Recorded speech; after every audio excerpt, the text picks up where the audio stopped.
अगर आप प्रेगनेंसी के लिए ट्राई कर रहे हैं तो इस वीडियो को लास्ट तक जरूर देखिएगा। अस्सलाम वालेकुम, मैं हूं consultant nutritionist, weight loss coach और वुमेन हेल्थ एक्सपर्ट। इस वीडियो में मैं आपको बताऊंगी कि कंसीव करने से पहले आपकी डाइट किस तरह की होनी चाहिए। अगर आपको वेट लूज करना है तो उसके लिए आपको किस तरह की डाइट प्लान करनी चाहिए। फर्टिलिटी के लिए कौन कौन सी फूड्स हैं जो कि आपको अपनी डाइट में इंक्लूड करनी चाहिए और कौन कौन सी गलतियों से आपको बचना चाहिए। इसके अलावा लास्ट में आपको बताऊंगी वो कौन सी लाइफ स्टाइल चेंजेस हैं जो कि आपको अडॉप्ट करनी पड़ेंगी अगर आप जल्द से जल्द कंसीव करना चाहते हैं। तो हमारे यहाँ यूजुअली जब लोग डॉक्टर के पास जाते हैं, उनको कंसीव करने में प्रॉब्लम हो रही होती है, तो सबसे पहले डॉक्टर्स यही बोलती हैं कि अपना वेट कम करके आए, लेकिन डॉक्टर्स सही तौर पे एक्सप्लेन नहीं करती कि वेट किस तरह से लूज करना है। तो इस वीडियो में मैं आपको 2 जेन्युइन मेथड्स बताऊंगी जिससे कि आप वेट लॉस कर सकते हैं और वो प्रेगनेंसी के लिए आपके लिए बेहतर रहेगा। नंबर 1 मेथड है पोर्शन प्लेट मेथड। इस पोर्शन प्लेट में आपको ये करना होगा कि अपनी प्लेट के 4 हिस्से करने होंगे और जिस तरह से अपने खाने को सेट करना होगा कि एक पोर्शन में प्रोटीन हो, एक पोर्शन में हेल्दी कार्ब्स हो या होल कार्ब्स हो और 2 पोर्शंस में वेजिटेबल्स हो। इसमें आप सब पक्की हुई सब्जियां और कच्ची सब्जियां दोनों इंक्लूड कर सकते हैं। यानी जितना हिस्सा आप कार्बोहाइड्रेट और प्रोटीन का ले रहे हैं उतना ही हिस्सा आपको सब्जी का भी लेना है। और इस तरह की प्लेट आपको अपने हर मील में बनानी है, यानी कि नाश्ता, लंच और डिनर तीनों मील्स में आपको वेजिटेबल्स की आधी प्लेट लाजमी खानी है। वेट लॉस का दूसरा इफेक्टिव मेथड है लो कार्ब मेथड। इसके अंदर आपने करना ही होता है कि अपने कार्ब्स को कम करके प्रोटीन्स को थोड़ा सा इंक्रीज करना होता है। मिसाल के तौर पे अगर आप 1 एग और 2 टोस्ट खा रहे हैं तो उसकी जगह आप ये करें कि 2 एग्स और 1 टोस्ट कर लें। तो इस तरह से आपका कार्ब का पोर्शन कम हो जाएगा और प्रोटीन का पोर्शन थोड़ा सा ज्यादा हो जाएगा। फिर इसी तरह से आप ये कर सकते हैं कि दोपहर के लंच में आप कार्ब्स को स्किप कर दें बिल्कुल और उसकी जगह आप कोई सूप ले लें या सलाद ले लें। और फिर डिनर में दोबारा से आप इसी तरह से करें कि अगर आप 1.5 रोटी खाते हैं तो 1 रोटी कर दें और अगर आप गंदम की रोटी ले रहे हैं तो उसकी जगह बेसन की रोटी ले रहे हैं, क्योंकि बेसन की रोटी में प्रोटीन ज्यादा होता है। तो ये बहुत अच्छी चॉइस है फर्टिलिटी के लिए। इस तरह से करके आप अपनी डाइट में थोड़े से चेंजेस करके बहुत अच्छे रिजल्ट देख सकते हैं। वेट लॉस का तीसरा और आसान मेथड है इंटरमिटेंट फास्टिंग, जिसके अंदर आपको प्रैक्टिकली अपनी डाइट पे इतनी ज्यादा रिस्ट्रिक्शंस नहीं करनी होती है और वेट भी बहुत इफेक्टिव तरीके से उसमें लूज हो जाता है। तो लेकिन इंटरमिटेंट फास्टिंग के हिसाब से मैंने एक बहुत डिटेल वीडियो बनाई हुई है जिसका लिंक मैं डिस्क्रिप्शन में पोस्ट कर दूंगी, वो आप जरूर देख लीजिएगा। इंटरमिटेंट फास्टिंग अगर आप 16 आवर्स की करते हैं तो वो बिल्कुल सेफ है कंसीव करने के लिए, लेकिन 16 आवर्स से ज्यादा एक्ससीड मत करिएगा। जब आप वेट लॉस कर रहे हैं और आपका इरादा है कंसीव करने का, तो एक चीज का आपने बहुत ज्यादा ध्यान रखना है कि आप जो भी डाइट करें उससे आपको किसी भी किस्म की वीकनेस नहीं होनी चाहिए।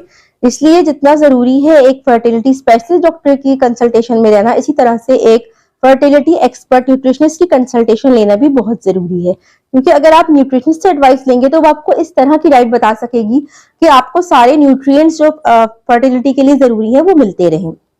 अब हम देखते हैं कि फर्टिलिटी के लिए कौन से एसेंशियल न्यूट्रिएंट्स हैं जो जरूरी हैं, क्योंकि फर्टिलिटी बॉडी का एक बहुत अहम फंक्शन है और इसके लिए बहुत ज्यादा न्यूट्रिशन रिक्वायर्ड होती है, बहुत ज्यादा एनर्जी रिक्वायर्ड होती है। इसके अलावा बहुत सारे विटामिन्स और मिनरल्स भी फर्टिलिटी में इन्वॉल्व होते हैं।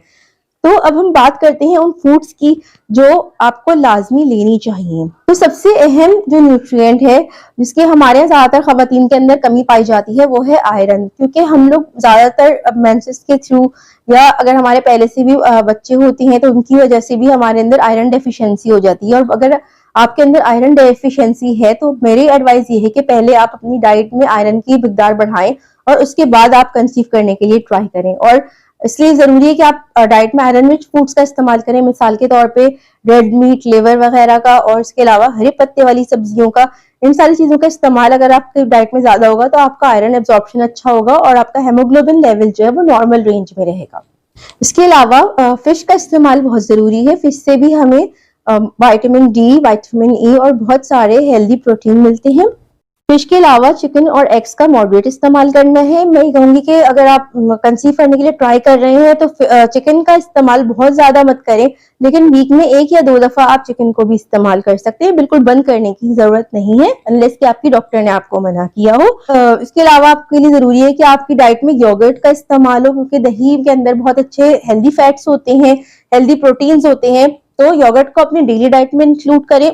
जैसे कि मैंने आपको बताया था कि लो कार्ब एक बहुत इफेक्टिव मेथड है डाइट करने के लिए। तो इसमें ये होगा कि आप जैसे दोपहर में अगर आप रोटी या राइस को स्किप कर रहे हैं तो उसकी जगह आप खाली सलाद नहीं लें या खाली फ्रूट चाट नहीं लें, बल्कि इससे बेहतर है कि आप थोड़े से चने या लोबिया वगैरह का इस्तेमाल करें। चने और लोबिया में बहुत सारे विटामिन और मिनरल्स ऐसे हैं जो कि आपकी हेल्दी प्रेगनेंसी को सपोर्ट करेंगे और आपकी प्रोटीन की कमी को भी पूरा करेंगे। आपको यकीनी बनाएं कि आपकी डाइट में हरे पत्ते वाली सब्जियों का इस्तेमाल कम से कम रोजाना हो या फिर एक दिन छोड़ के हो। मुख्तलिफ किस्म के साग, पालक वगैरह को अपनी डाइट में इंक्लूड करें। मेथी का इस्तेमाल करें, चुकंदर के पत्ते, शलजम के पत्ते, मूली के पत्ते, इन सारी सब्जियों को आप डिफरेंट तरीके से पका के इस्तेमाल कर सकते हैं। और अगर आपसे पकी हुई नहीं खाई जाती तो आपको ऐसी स्मूदी बना सकते हैं जिसके अंदर आप कम से कम 2 कप पालक का इस्तेमाल करें। ये हरे पत्ते वाली सब्जियों से फोलेट की कमी जो है वो जरूर पूरी होगी। इसके अलावा आप डॉक्टर के मशवरे से फॉलिक एसिड का सप्लीमेंट भी अपनी डाइट में जरूर शामिल करें। फर्टिलिटी हार्मोन्स को बैलेंस करने के लिए आपको बहुत सारे एंटीऑक्सीडेंट्स और एंटी इन्फ्लेमेटरी सब्सटेंसेस की जरूरत होगी, तो इसलिए जरूरी है कि आपकी डाइट में बहुत सारे फ्रूट्स इंक्लूडेड हों। फ्रूट्स में हम डिफरेंट तरह के फ्रूट्स ले सकते हैं और एक दिन में कम से कम 3 से 4 तरह के फ्रूट्स आपको लेने चाहिए। मिसाल के तौर पे केला, सेब, ये फ्रूट्स एनर्जी देने के लिहाज से बहुत अच्छे हैं। इसके अलावा फिब्रस फ्रूट्स यानी कि जिनके अंदर फाइबर की मिकदार ज्यादा होती है, वो आपको कॉन्स्टिपेशन से बचाने के लिए बहुत जरूरी है, जिसमें कि पपीता, अमरूद वगैरह आप ले सकते हैं। और इसके अलावा सबसे अहम है सिट्रस फ्रूट्स लेना। इसमें आप मौसम्बी, माल्टे वगैरह ले सकते हैं। डाइट में नट्स को इंक्लूड करना भी बहुत जरूरी है। आप डिफरेंट नट्स ले सकते हैं अपनी पसंद के मुताबिक। वॉलनट्स, आलमंड्स, पीनट्स वगैरह का इस्तेमाल कर सकते हैं। इसके अलावा डिफरेंट सीड्स जैसे कि पंपकिन सीड्स और सनफ्लावर सीड्स जिंक में और सेलेनियम में बहुत हाई होते हैं, तो वो भी आपकी कंसीव करने में बहुत हेल्प करेंगे। इसके अलावा आप जब लो कार्ब डाइट पर जा रहे हैं तो आप ये भी कर सकते हैं कि किनवा को भी अपनी डाइट में इंक्लूड करें। किनवा से भी बहुत अच्छा प्रोटीन मिलता है और बहुत सारे विटामिन और मिनरल्स मिलेंगे आपको। अब हम बात करते हैं कि वो कौन सी मिस्टेक्स हैं जो आपको नहीं करनी चाहिए कंसीव करने के लिए।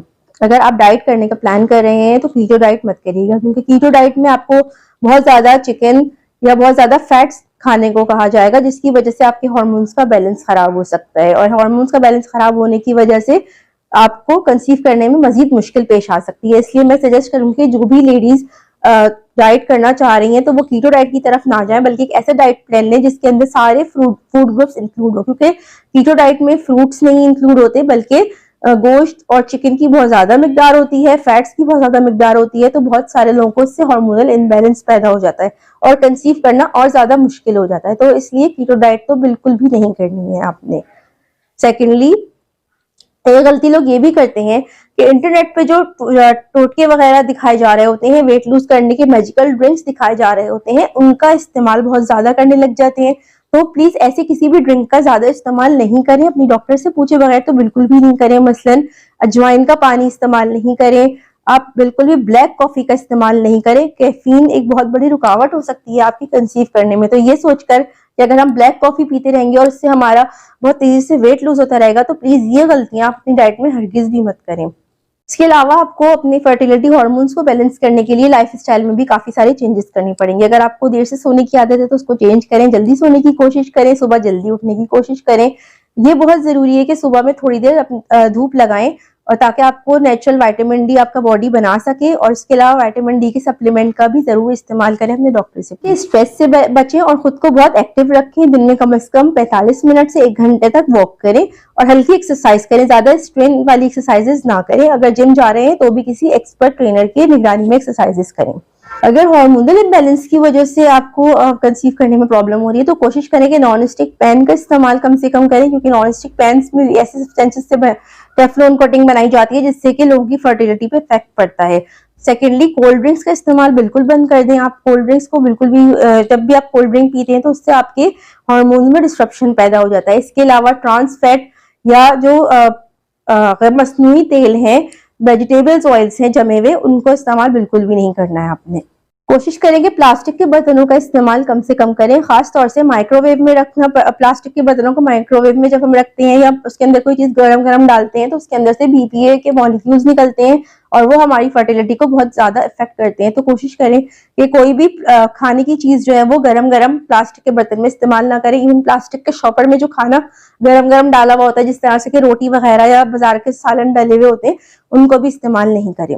एक और चीज इसका आपको बहुत ज्यादा ख्याल रखना है कि किसी के भी मशवरे से कोई भी मेडिसिन आप खुद से यूज नहीं करें। एग मैच्योर करने वाली मेडिसिन से डिफरेंट मेडिसिन लोग जो है वो फेसबुक वगैरह पे पूछ के लोगों से इस्तेमाल कर लेते हैं, जो कि बहुत ज़्यादा साइड इफेक्ट्स पैदा कर सकती हैं। जब भी आपको कंसीव करना है तो पहले आप किसी एक्सपर्ट डॉक्टर से मशवरा करें और फिर उनके मशवरे के मुताबिक अपना ट्रीटमेंट लें। फिर भी किसी भी ट्रीटमेंट की तरफ जाने से पहले ज़रूरी है कि आप नेचुरल तरीके से कंसीव करने की कोशिश करें और सबसे पहले अपनी डाइट को चेंज करें। अपनी डाइट से मीठे का इस्तेमाल, तली हुई चीज़ों का इस्तेमाल, प्रोसेस चीज़ों का इस्तेमाल कम से कम करें। और अगर कस्टमाइज़ डाइट प्लान लेना चाहते हैं तो आप मुझसे राब्ता कर सकते हैं मेरे फेसबुक या इंस्टाग्राम के थ्रू। इसका लिंक आपको डिस्क्रिप्शन में मिल जाएगा। अगर आपको ये वीडियो पसंद आई है तो लाइक कर दें और अपनी वो फ्रेंड्स जो मैरिड हैं और कंसीव करने की कोशिश कर रही हैं उनके साथ शेयर कर दें और चैनल को ज़रूर सब्सक्राइब कर दें। अल्लाह हाफ़िज़, टेक केयर।